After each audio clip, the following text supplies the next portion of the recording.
Efeziečiams 6 skyrius 12 eilutė.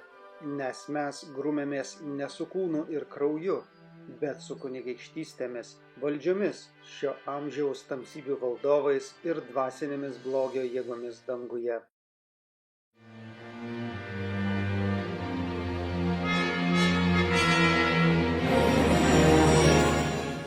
Rodžeris Morno. Kelionė į antgamtinį pasaulį.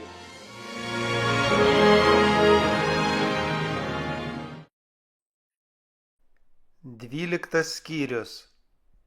Naujos dienos ir naujo gyvenimo pradžia. Šeštadienio rytą, atvykęs į Grosų namus, sužinojau, kad dar pora jų draugų kartu su mumis vyks į maldos namus. Kirilas ir Sintija supažindino mane su savo draugais ir mes trumpai pasišnekučiavome. Iš įpročio išsitraukiau cigaretės ir pasiūliau jiems, bet jie mandagiai atsisakė. Tada man šovė mintis, kad greičiausia adventistai nerūko. Kiek vėliau, eidamas pro duris, pasiteiravau apie tai Kirilo. Jis atsakė, kad adventistai vadovaujasi sveikos gyvensenos principais. Jie tai daro ne dėl to, kad pelnytų Dievo malonę. Jie paprasčiausiai rūpinasi savo sveikata. Sveiki žmonės yra kur kas laimingesni. Jis užsiminė, kad viena iš artimiausių Biblijos pamokėlių, kurias tyrinėsime, bus susijusi su sveika gyvensena. Joje pateikiama daug faktų, kodėl naudinga susilaikyti nuo tabako. Iš karto pažadėjau nerūkyti bent jau jo bažnyčios narių akivaizdoje. Kaip po galais man pavyks tai padaryti, tyliai pamaniau. Po akimirkos nusprendžiau, kad man pasisekė, nes šie žmonės nepradėjo man aiškinti, jog turėčiau mesti rūkyti pirmomis mūsų pažinties dienomis. Tikriausiai dėl šio savo įpročio būčiau atsisakęs su jais tyrinėti Bibliją. Vėliau papasakojau Kirilui, kaip stipriai buvau priklausomas nuo tabako ir kad be abejonės būčiau atsisakęs Biblijos pamokėlių, jei tik jie būtų papriekaištavę dėl rūkymo. Jis prisipažino, kad su žmona pasimeldė dėl šios problemos. Jie pajuto turį susitaikyti su tuo, kad galėtų parodyti man kelią pas Kristų. Tuo metu nesupratau, kad Kirilas ir Sintija mėgino Rodžerį Morno sutaikyti su Kūrėju, o Dievo dvasia jiems vadovavo. Pavyzdžiui, kai pažadėjau nerūkyti bažnyčios narių akivaizdoje, Kirilas nudžiugo, kad buvo atsakyta į jų maldas. Prieš pakviesdami mane į pamaldas, jie prašė Viešpatį ypatingų būdų palaiminti mano gyvenimą. Jie paprašė 2 stebuklų. Pirma, kad išgirsčiau ir priimčiau žinią apie biblinės sabatos šventumą. Norėdami išbandyti mane, jie pakvietė į pamaldas.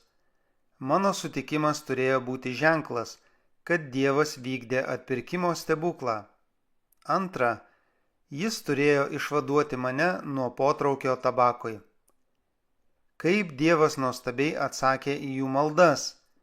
Tądien nepagalvojau apie cigaretę iki 7 valandos vakaro. Tačiau per kitas 2 valandas patyriau tikrą agoniją.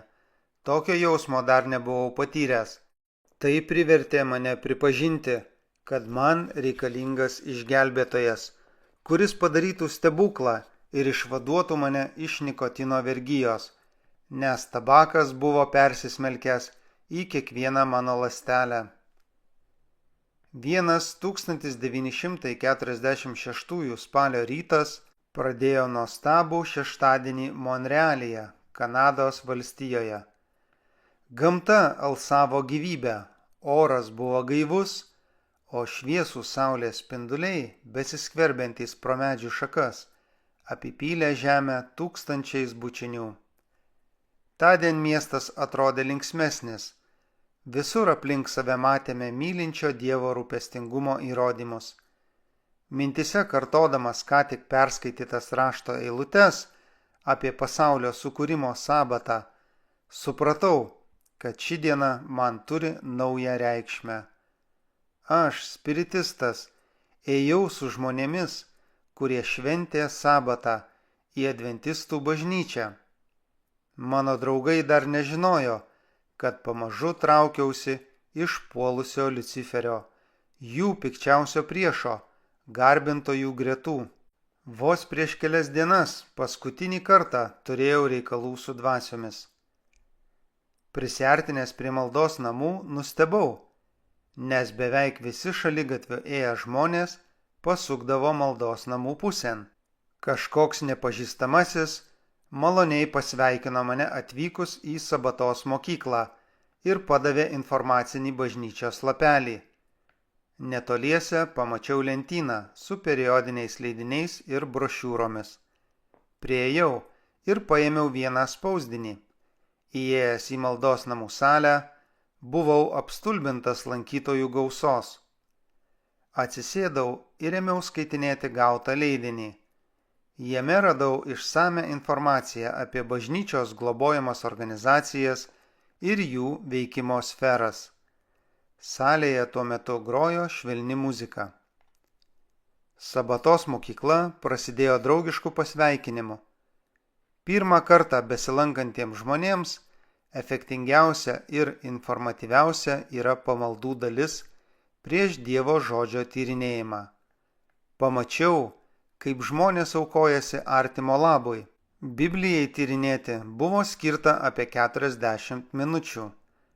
Naujų lankytojų klasiai vadovavo pastorius Tayloras. Tos dienos pamokėlės tema buvo Kristaus gyvenimas. Didžiausias dėmesys buvo skiriamas faktui, kad gyvendamas žemėje Jėzus iš Nazareto laikėsi Dievo žodžio principų. Todėl tapo mums sektinų pavyzdžiu. Pastorius Tayloras pasakė vieną frazę, kurią atsimenu iki šiandien. Jei seksime savo viešpaties pavyzdžiu, rasime tokią ramybę, pasitenkinimą ir išmintį, kurios šis pasaulis negali nei duoti, nei atimti. Jo žodžiai pasiekė mane tinkamiausiu laiku. Kelių paskutinių dienų Biblijos pamokėlės vainikavo paskutinė apie biblinę sabatą, paskatinusi mane pavesti savo gyvenimą Kristui ir imti švęsti 7 dieną, sabatą. Dvasingiausia kulminacija buvo krikšto apeigos. Vienas iš pretendentų buvo mano naujasis draugas Kirilas. Kai jis grįžo prie mūsų, pasakiau, kad Dievui leidus, kitą šeštadienį vėl ateisiu į pamaldas. Dar pridūriau, kad norėčiau pasikalbėti su pastoriumi Tayloru, jei tik atsiras galimybė. Kai ėjome pro maldos namų duris, Kirilas pasiteiravo vadovo, ar šis negalėtų skirti mums šiek tiek laiko tą popietę. Kirilas paaiškino, kad dieną ketinu praleisti jo namuose. Pastorius Tayloras mandagiai pasisiūlė pakeliui užsukti. Visą laiką, kol ėjome namo, nesilioviau dėkoti Grosams už jų geranoriškumą. Tuo metu jie nesuprato, kokią palaimą atnešė į mano gyvenimą. Jie tapo Dievo dvasios įrankiais, kurių padedamas atradau dvasinę oazę. Kristaus nuopelnų dėka galėjau atgimti iš naujo. Galėjau išvysti rudens grožį.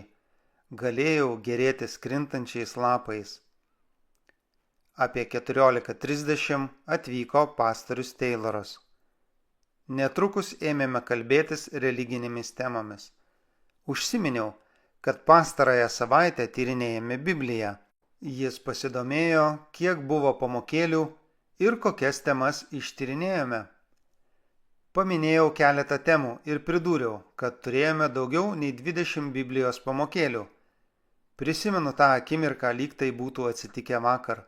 Pastoriaus veide pasirodė nuostaba ir jis pasitikslino, ar tikrai teisingai išgirdo skaičių.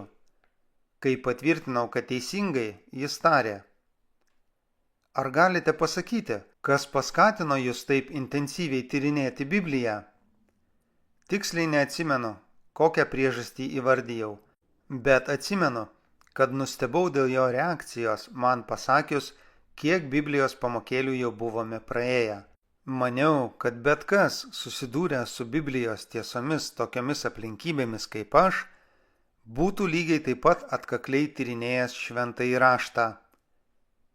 Ta vakarą man ruošiantis eiti namo, Grosai viską paaiškino. Kiek anksčiau daug bažnyčios narių pareiškė norą išmokti dalytis savo tikėjimo tiesomis su kitokios religijos atstovais. Jie paprašė vadovo skirti šiek tiek laiko tokioms ugdymo pamokėlėms. Pastorius Tayloras patarė nuosaikiai tyrinėti Bibliją su žmonėmis, kurie anksčiau nėra jos skaitę.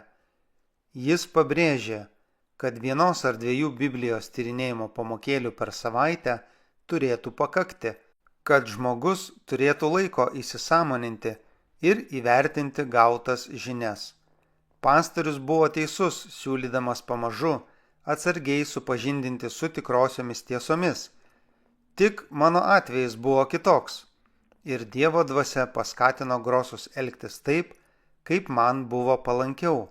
Užsiminiau pastoriui Taylorui, kokį didelį įspūdį man paliko apsilankimas jų bažnyčioje tą rytą. Tada pasiteiravau, kodėl kitos protestantiškos bažnyčios nešvenčia biblinės sabatos, nors Dievas jo šventimą paskelbė vienu iš būdų pelnyti ypatingą malonę, kurios negalima užsitarnauti jokią kitą savaitės dieną. Pastorius Tayloras savo atsakymą pradėjo paaiškindamas, kad 7 dienos adventistų bažnyčia iš tikrųjų yra apaštalinė bažnyčia. Dievas pašaukė Joną Krikštytoją pranašauti tų laikų tautoms, kad atpirkėjas yra tarp jų. Ir adventistų bažnyčią jis įkūrė, kad ši taptų šių laikų balsų tyrose. Kalbėdamas apie kitas protestantiškas bažnyčias, kurios nešvenčia biblinės sabatos, Tayloras paaiškino, kad Dievas per prievartą neperša savo tiesų. Jis trokšta, kad tarnavimą skatintų meilės jausmas, pagarba, kuri atsiranda protingai įvertinus jo dieviško charakterio savybės. Dievo netenkina priverstinė ištikimybė, todėl jis visiems dovanoja pasirinkimo laisvę, kad sulauktų geros valios atsako. Kalbėjomės toliau ir aš supratau, kad jokių būdų negaliu ilgiau slėpti savo ryšių su dvasių garbintojais. Mano perdėtas domėjimasis religiniais klausimais leido pastoriui Taylorui suprasti, kad tame slypėjo stiprus motyvas. Nenorėjau pasakoti apie susidūrimą su piktosiomis dvasiomis, bet jaučiau, kad dabar, kai nusprendžiau nutraukti ryšių su blogio jėgomis, pastorius gali man duoti naudingų patarimų. Kai papasakojau apie savo spiritisto patirtį, pastorius Tayloras priminė man apie gyvybės ir galios šaltinį Jėzų Kristų. Jis pacitavo: Juk Kristuje kūniškai gyvena visa dievystės pilnatvė ir jūs esate pripildyti jame visokių kunigaikštysčių ir valdžių galvoje. Kolosiečiams 2 skyrius 9-10 eilutės. Dar jis pacitavo daugybę ištraukų, įrodančių atpirkėjo galią Liuciferiui ir jo demonams. Žinojimas, kad visų jėgų, įskaitant ir puolusį angelą bei jo bendrininkus, egzistencija yra Kristaus žinioje, padrąsino mane ir padėjo tą naktį ištverti susidūrimą su dvasiomis. Laukiau progos, kada galėsiu jo paprašyti paaiškinti konkrečias Biblijos frazes, kurias citavo žmonės, pamokslaudami apie žmogaus nemirtingumą. Ilgai laukti nereikėjo. Pastorius paklausė, ar dar turiu kokių klausimų. Trumpai persakiau keletą dalykų, kuriuos sužinojau tą savaitę tyrinėdamas Dievo žodį. Užsiminiau, jog vieno tyrinėjimo metu išsiaiškinome, kad žmogus yra mirtingas. Tai prieštaravo paplitusiam įsitikinimui apie tai, kad žmogui mirus jo nemirtinga siela keliauja į dangų arba pasmerkiama kentėti. Biblija skelbia, kad tik Dievas yra nemirtingas. Perskaitėme daug ištraukų, pabrėžiančių, kad nemirtingumą viešpats dovanos atpirktiesiems teisiųjų prikėlimo dieną, nusidėjėliai, neturintys nemirtingumo, nebeegzistuos, nes jie gaus skirtą bausmę, pripažindami faktą, kad Dievo žodyje aiškiai pasakyta, jog nusidėjėliai išgaruos lyg dūmas. Kai buvau paauglys, mokiausi katalikų katekizmo ir įsiminiau frazes, tariamai patvirtinančias amžinąją bausmę nusidėjėliams. Prisimenu frazes: amžina ugnis, nepaliaujama bausmė, jų kentėjimų dūmai rūks per amžių amžius. Pastoriau, būčiau dėkingas, jei paaiškintumėte šiuos painius dalykus. Mane apėmė pasitenkinimas, kai išgirdau, kad jokio prieštaravimo nėra. Žmonės, kurie puoselėja nemirtingos sielos doktriną, neįsigilina į prasmę. Pastorius Tayloras paaiškino, kad daugelis žmonių neteisingai supranta žodį bausmė. Jie apibrėžia jį kaip juntamą kentėjimą ir yra įsitikinę, kad žmogui nustojus jausti skausmą, baigėsi ir bausmė. Tik atidžiau pamąstę, ką vadiname žmonijos bausmėmis, pastebėsime, kad netektis taip pat yra bausmė, ne vien tik patiriamas skausmas. Kodėl mirties bausmė yra laikoma aukščiausia bausmės forma? Taip yra ne todėl, kad jis sukelia daugiau skausmo, nes, pavyzdžiui, nuplakimas yra kur kas skausmingesnis nei galvos nukirtimas ar pakorimas. Didžiausia bausme laikome mirtį, nes tai yra ilgiausiai trunkanti bausmė. Jos auka iš karto netenka visų artimųjų ir gyvenimo džiaugsmų. Šios bausmės laikas skaičiuojamas metais, kuriais žmogus dar galėjo džiaugtis gyvenimu. Taigi, kalbėjo jis, kai atsiunčiama mirtis, iš kurios gniaužtų nebeišsivaduosi, tai reiškia nebus prisikėlimo. Ši bausmė yra ilgaamžė arba amžina. Antroji mirtis atims iš nusidėjėlių teisę džiaugtis nesibaigiančiomis, šviesiomis amžinybės dienomis.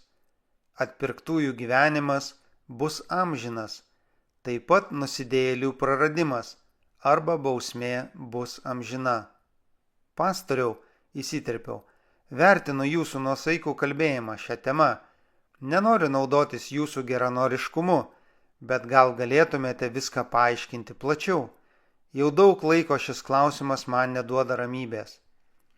Šventajame rašte, tęsė jis, žodžiai nuolatinis ir amžinas vartojami greta žodžių ugnis ir bausmė. Paprasčiausiai nusako ugnies ir bausmės pasekmes. Jie nenusako pačio degimo ar bausmės proceso trukmės. Klausiausi labai atidžiai. Sėdėjau ant pačio kėdės kraštelio. Nekantraudamas laukiau, kol pastorius išsklaidys dar vieną mano vaikystės baimę. Kas nors negerai? Staiga paklausė pastorius. O ne, viskas gerai. Tik noriu patogiau įsitaisyti. Prašau, tęskite. Leiskite pateikti jums 3 pavyzdžius. Apibendrindamas kalbėjo pastorius. Laiške Hebrajams 5 skyriaus 9 eilutėje randame frazę amžinasis išganimas.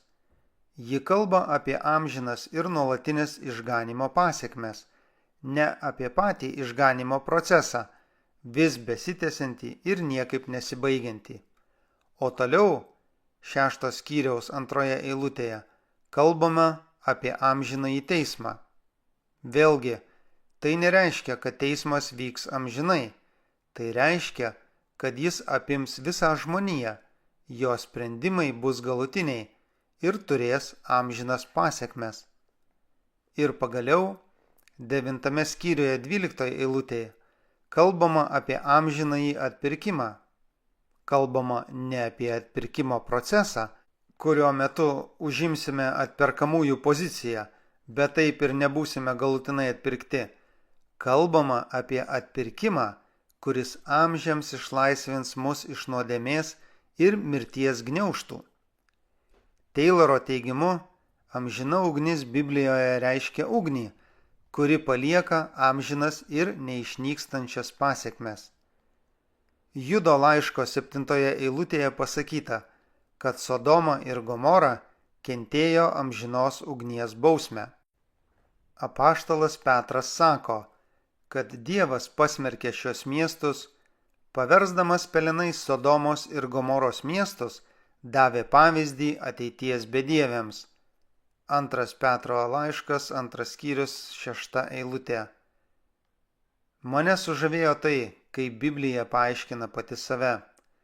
Dar nebuvau girdėjęs tokio sklandaus ir informatyvaus aiškinimo. Pastorius Tayloras kiekvieną savo žodį pagrįsdavo ištrauką iš Biblijos ir nepaliko nemenkiausios galimybės abejoti Dievo gerumu ir meilė tiems, kuriuos sukūrė pagal savo paveikslą.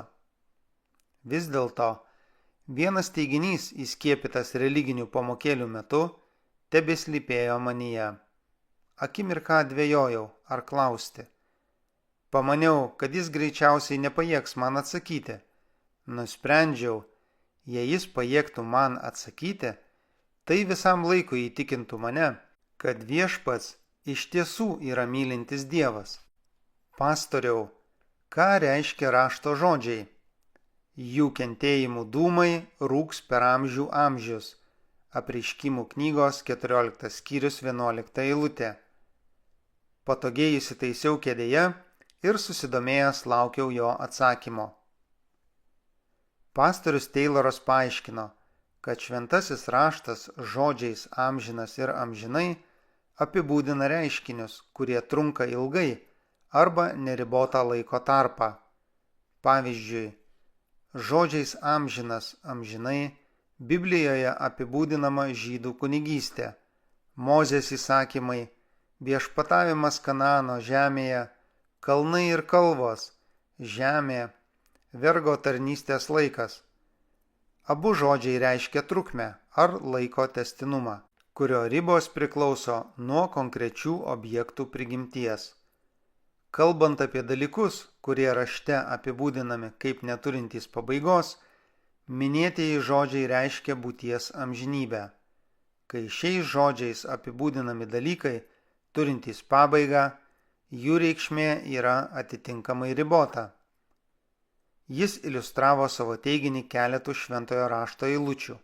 Išėjimo knygos 21 skyriuje nuo 2 iki 6 eilutės teigiama, kad Mozės pranašavimo laikas pagal įstatymą, jei žydas nusipirko vergą, 7 vergavimo metais šis galėjo atgauti laisvę. Jei vergas nepanorėdavo palikti šeimininko, jis galėdavo atsisakyti šios teisės atlikdamas specialų ritualą. Šeimininkas turėdavo atvesti vergą pas bendruomenės teisėjus. Jų akivaizdoje reikėjo pastatyti vergą prie durų ar durų staktos ir perdurti yla vergui ausį.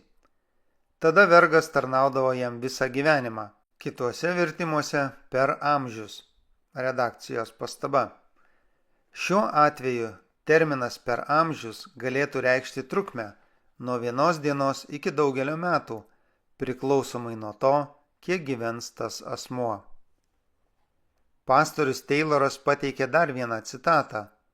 21 psalmės nuo 1 iki 5 eilutės, kurioje terminas per amžių amžius taip pat turi įdomią reikšmę. Karalius Dovydas jautė Dievui dėkingumą už tai, kad Viešpats daugelį kartų prailgino jo gyvenimą. Jis sušuko: Karalius linksmas, Viešpatie, nes tu davėjai jam jėgų.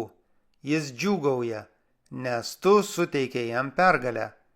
Jis prašė tavęs gyvenimo ir tu davėjai jam ilgą dienų trukmę per amžių amžius. Dovydas nugyveno ilgą gyvenimą, taigi terminas per amžių amžius šiuo atveju tikriausiai reiškia daugelio metų trukmę. Pateikęs man keletą Biblijos pavyzdžių, įrodančių, kokią ribotą reikšmę gali turėti terminas per amžius, kai kalbama apie laikinus dalykus, pastorius Tayloras pateikė ir kitokių citatų, kuriuose šis terminas reiškia būties amžinumą.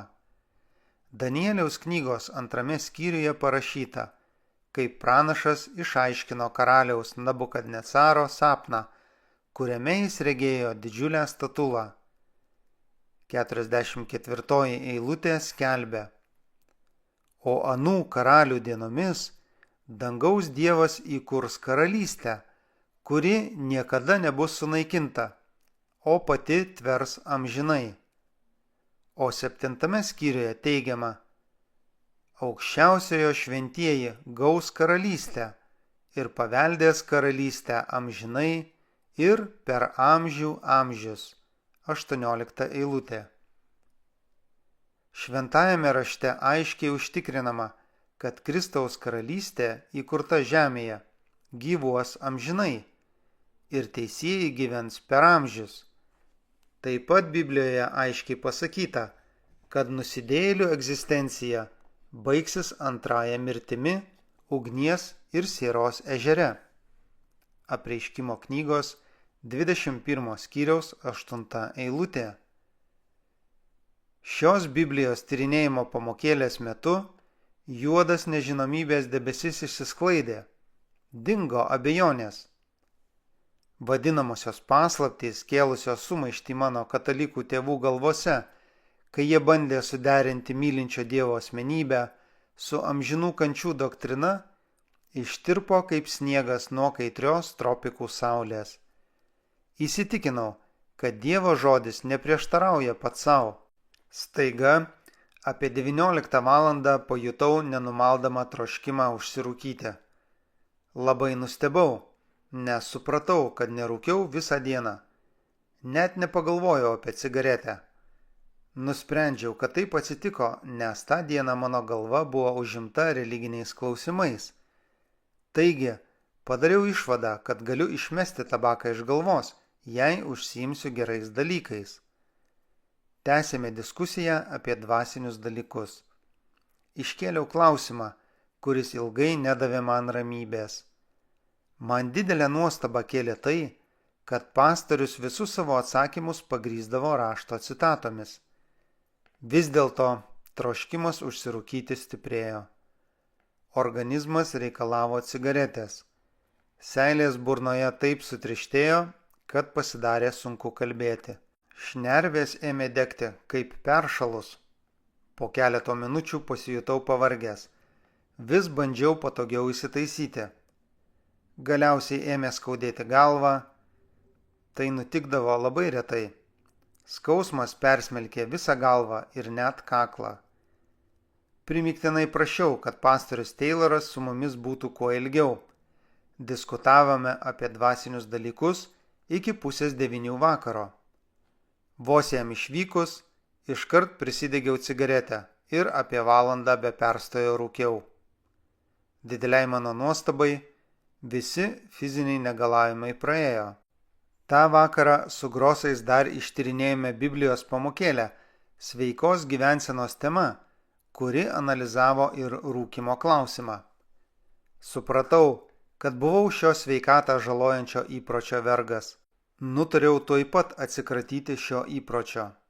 Supratau, kad prireiks didelių pastangų tai padaryti, nebent sabatos viešpats, kuris tiek valandų suvaldė mano potraukį cigaretėms, padėtų visam laikui jo nusikratyti.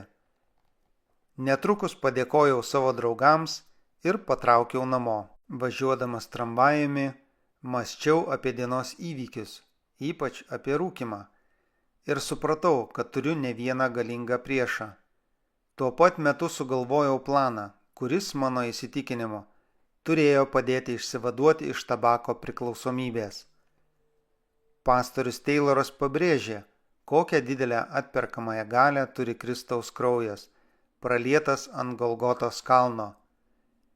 Tiesą pasakius, jis padėjo man suprasti, kad tik šios galios dėka galime nugalėti puolusį kerubą ir jo šalininkus, ir pacitavo Apreiškimo knygos 12 skyriaus 11 eilutę.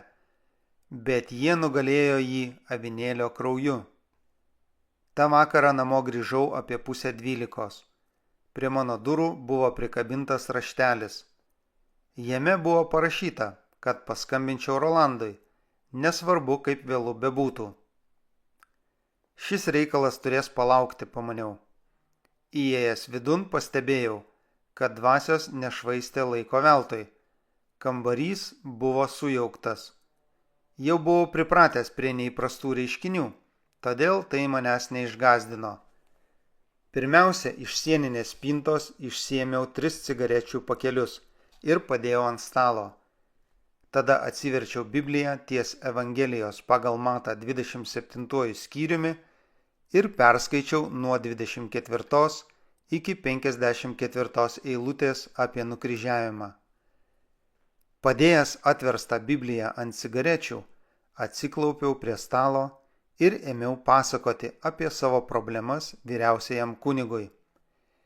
Dėkojau jam už tai, kad laimino mano gyvenimą tada, kai buvau priešiškai nusiteikęs ir keikiau jo vardą. Išpažinau savo nuodėmes ir pripažinau, kad mano širdį buvo užvaldęs blogis. Pastorius Tayloras paaiškino man, kad Jėzus Kristus dangaus šventykloje užtarė tuos, kurie pateko į bėdą ir stengiasi dėl tų, kurie yra beviltiškoje padėtyje. Suvokęs, kad esu vienas iš tų beviltiškų jo praktikos atvejų, kabinausi už vilties, kurią teikė Tayloro žodžiai. Susidūriau su kur kas už mane protingesniais ir galingesniais priešais.